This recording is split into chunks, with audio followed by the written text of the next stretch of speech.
Love कुश चरित्र। शत्रुघ्न और पुष्कल आदि का सबसे मिलकर सेना सहित घोड़े के साथ जाना। राजा सुमंत की कथा तथा सुमंत के द्वारा शत्रुघ्न का सत्कार। शेष जी कहते हैं, मुनि शत्रुघ्न को इस प्रकार आदेश देकर भगवान श्री राम अन्य योद्धाओं की ओर देखते हुए पुनः मधुर वाणी में कहा, वीरों, मेरे भाई शत्रुघ्न घोड़े की रक्षा के लिए जा रहे हैं। तुम लोगों में से कौन वीर इनके आदेश का पालन करते हुए पीछे की ओर से इनकी रक्षा करने के लिए जाएगा? अपने गर्भभेदी अस्त्र शस्त्रों द्वारा सामने आए हुए सब वीरों को जीतने तथा भूमंडल में अपने सुयश को फैलाने में समर्थ हो, वह मेरे हाथ पर रखा हुआ यह बीड़ा उठा ले।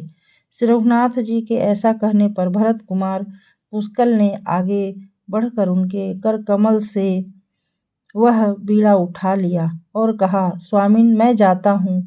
मैं ही कवच आदि के द्वारा सब ओर से सुरक्षित हो तलवार आदि शस्त्र तथा धनुष बाण धारण करके अपने चाचा शत्रुघ्न के पृष्ठभाग की रक्षा करूंगा।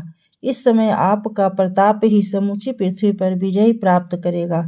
ये सब लोग तो केवल निमित्त मात्र हैं। यदि देवता, असुर और मनुष्यों सहित सारी त्रिलोकी युद्ध के लिए उपस्थित हो जाए तो उसे भी मैं आपकी कृपा से रोकने में समर्थ हो सकता हूँ। ये सब बातें कहने की आवश्यकता नहीं है। मेरा पराक्रम देखकर प्रभु को स्वयं ही सब कुछ ज्ञात हो जाएगा। ऐसा कहते हुए भरत कुमार की बातें सुनकर भगवान श्री राम ने उनकी प्रशंसा की तथा साधु साधु कहकर उनके कथन का अनुमोदन किया। इसके बाद वानर वीरों में प्रधान हनुमान जी आदि सब लोगों से कहा, महावीर हनुमान, मेरी बात ध्यान देकर सुनो। मैंने तुम्हारे ही प्रसाद से यह अकंटक राज्य पाया है। हम लोगों ने मनुष्य होकर भी जो समुद्र को पार किया तथा सीता के साथ जो मेरा मिलाप हुआ, यह सब कुछ मैं तुम्हारे ही बल का प्रभाव समझता हूँ। मेरी आज्ञा से तुम भी सेना के रक्षक होकर जाओ। मेरे भाई शत्रुघ्न की मेरी ही भांति तुम्हें रक्षा करनी चाहिए। महामते, जहाँ जहाँ भाई शत्रुघ्न की बुद्धि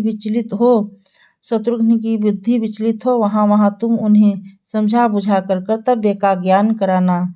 परम बुद्धिमान श्री रामचंद्र जी का यह श्रेष्ठ वचन सुनकर हनुमान जी ने उनकी आज्ञा सिरोधार्य की और जाने के लिए तैयार होकर प्रणाम किया। तब महाराज ने जामवान को भी साथ जाने का आदेश दिया और कहा, अंगद, गवय, मयंद, दधिमुख, वानर राज सुग्रीव, सतबली, अच्छिक, नील, नल, मनोवेग तथा अधिगंता आदि सभी वानर सेना के साथ जाने को तैयार हो जाएं।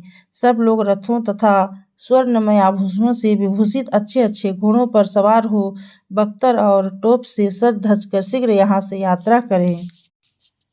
शेष जी कहते हैं, तत्पश्चात बल और पराक्रम से शोभा पाने वाले श्री रामचंद्र जी ने अपने उत्तम मंत्री सुमंत्र को बुलाकर कहा, मंत्रीवर, बताओ इस कार्य में और किन किन लोगों को नियुक्त करना चाहिए? कौन कौन मनुष्य अश्व की रक्षा करने में समर्थ है? उनका प्रश्न सुनकर सुमंत्र बोले, श्री रघुनाथ जी, सुनिए। आपके यहाँ संपूर्ण शस्त्र और अस्त्र के ज्ञान में निपुण महान विद्वान धनुर्धर तथा अच्छी प्रकार बाणों का संनाद करने वाले अनेकों पीर उपस्थित हैं। उनके नाम ये हैं, प्रताप, पाग्य, नीलरत्न, लक्ष्मी निधि, रिपुताप, उगारस्व और शत्रवीत। ये सभी बढ़े चढ़े राजा चतुरंगिनी सेना के साथ कवच आदि से सुसज्जित होकर जाएं और आपके घोड़े की रक्षा करते हुए शत्रुघ्न की आज्ञा सिरोधार्य करें।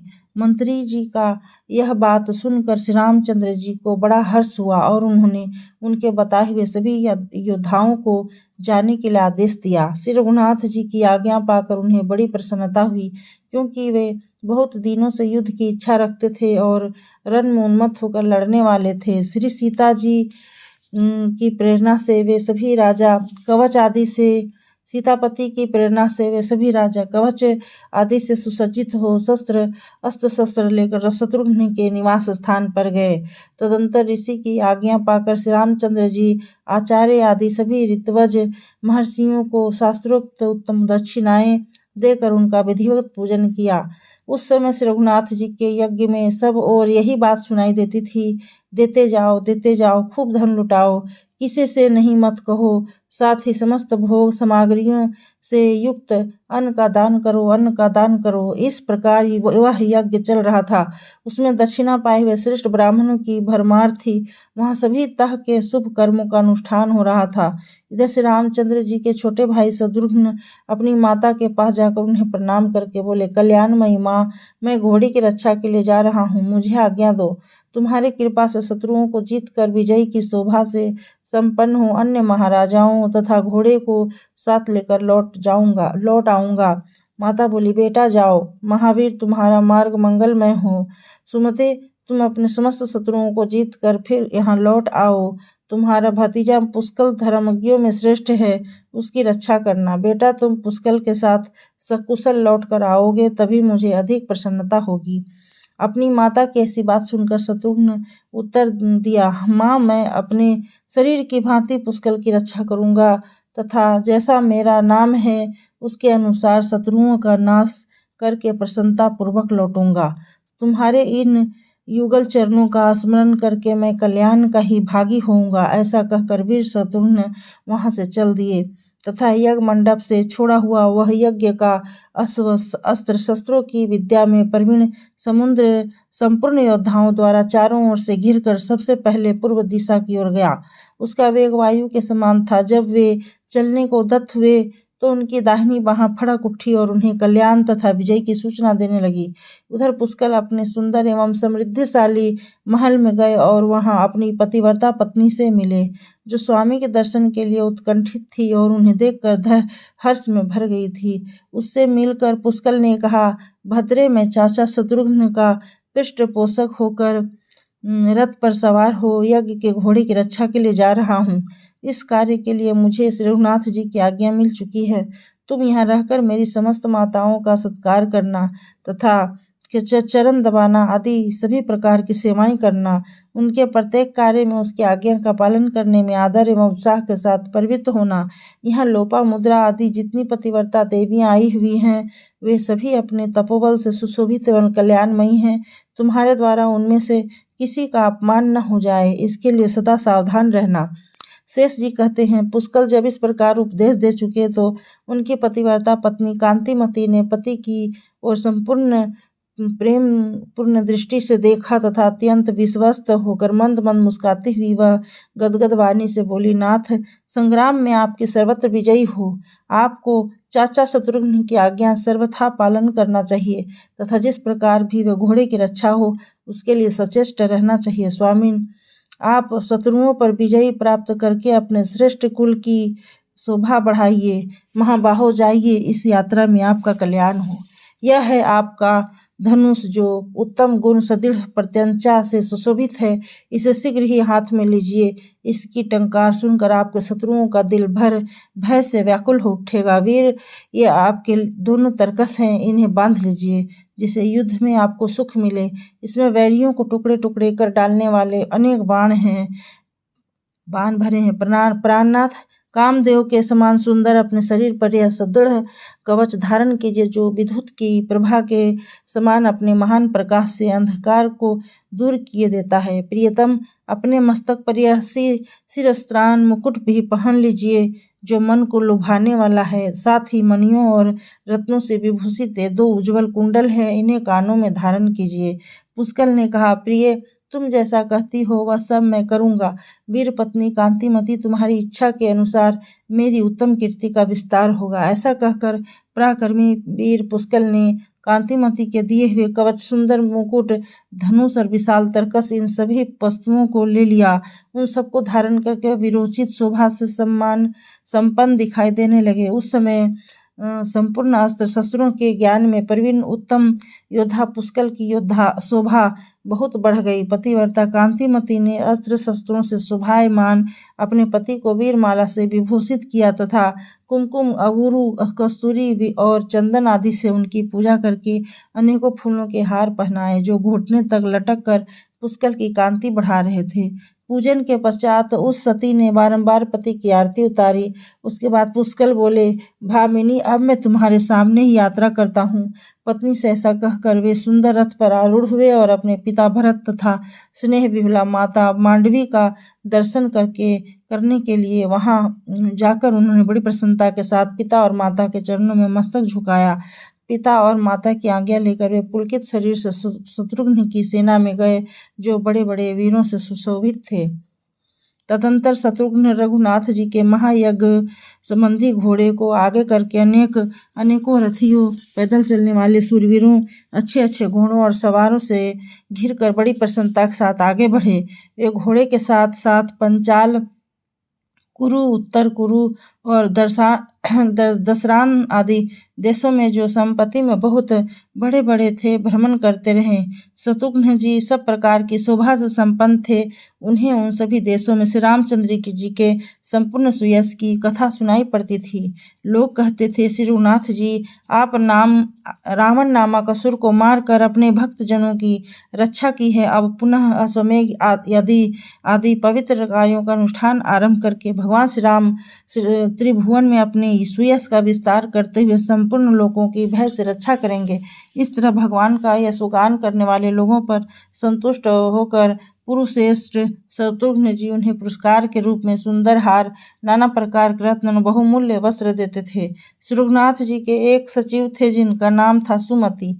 वे संपूर्ण विद्याओं में प्रवीण और तेजस्वी थे। वे भी शत्रुघ्न के अनुगामी होकर आए थे। महाधीर शत्रुघ्न उनके साथ अनेकों गांवों और जनपदों में गए, किंतु श्री रघुनाथ जी के प्रताप से कोई भी उस घोड़े का अपहरण न कर सका। भिन्न भिन्न देशों के जो बहुत से राजे महाराजे थे, वे यद्यपि महान बल से विभूषित तथा चतुरंगिनी सेना से संपन्न थे, यद्यपि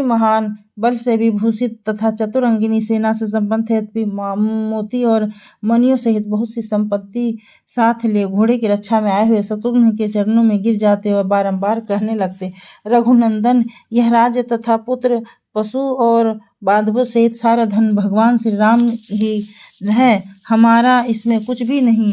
उनकी ऐसी बातें सुनकर विपक्षी वीरों का हनन करने वाले शत्रुघ्न जी वहां अपनी आज्ञा घोषित कर देते और उन्हें साथ लेकर आगे मार्ग पर बढ़ जाते थे। ब्राह्मण इस प्रकार क्रमश आगे आगे बढ़ते हुए शत्रुघ्न जी घोड़े के साथ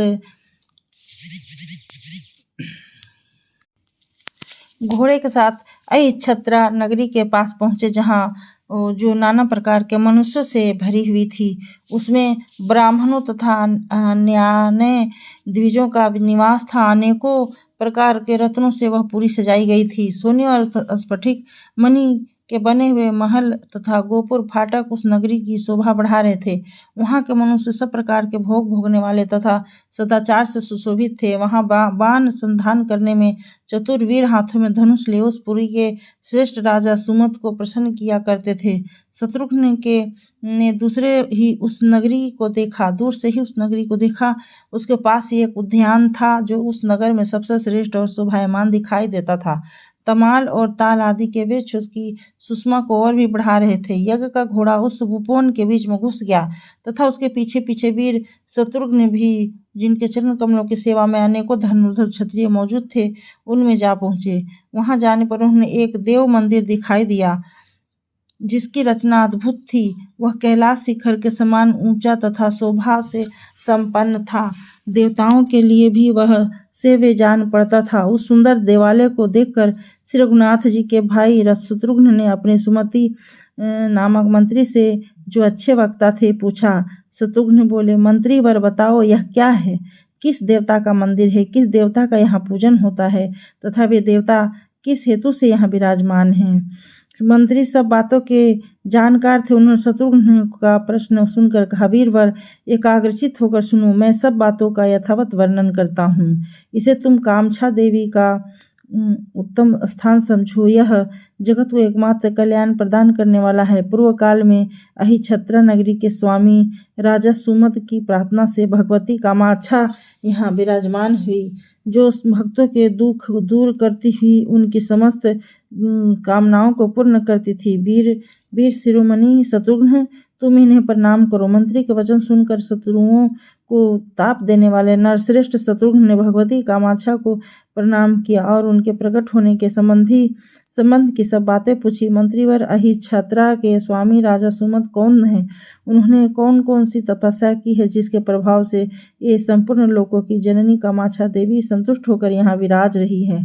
सुमति ने कहा, हेमकूट नाम से प्रसिद्ध एक पवित्र पर्वत है जो संपूर्ण देवताओं से सुशोभित रहा करता है। वहाँ ऋषि मुनियों से सेवित विमल नाम का एक तीर्थ है। वहीं राजा सुमंत ने तपस्या की थी।